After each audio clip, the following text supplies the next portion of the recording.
It's taken the international team of investigators almost 5 years, but on Wednesday they finally named their suspects.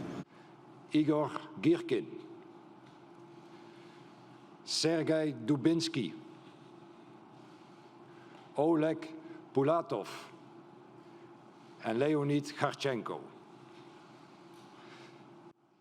Suspects Girkin, Dubinskiy and Pulatov have Russian nationality. Suspect Kharchenko has Ukrainian nationality. All were active in the armed conflict in the province of Donetsk in July 2014. Igor Girkin is a former colonel in Russia's FSB intelligence service and thought to be the highest officer in contact with the Russians when the plane crashed. Sergey Dubinskiy was employed by Russia's GRU military intelligence agency. He was a deputy of Mr. Girkin. Oleg Pulatov is a former soldier with the special forces of Russia's military intelligence. And Ukrainian Leonid Kharchenko has no military background but led a combat unit in eastern Ukraine. Even though they didn't push the button themselves, there is the suspicion that they have closely cooperated in order to obtain the Buk missile and put it in position at the launch site with the goal to shoot a plane. Therefore, they can be considered to be suspects together of shooting flight MH17.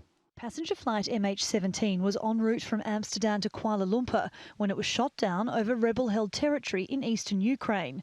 Investigators blame Russian separatists, saying they may have mistaken the passenger plane for a military aircraft.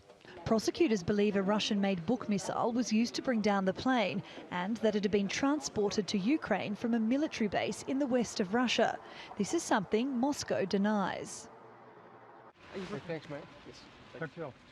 The charges are a step in the right direction for the relatives of the MH17 victims, although many acknowledge it's unlikely the suspects will ever face court, as Russia doesn't recognise extradition requests. But they hope investigators will charge more people.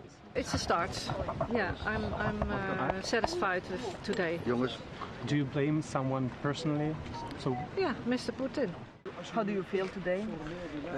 Kind of relief, because now the start of the process, of the court process really starts. And we got the dates that they will start it. It will be next year, in 2020.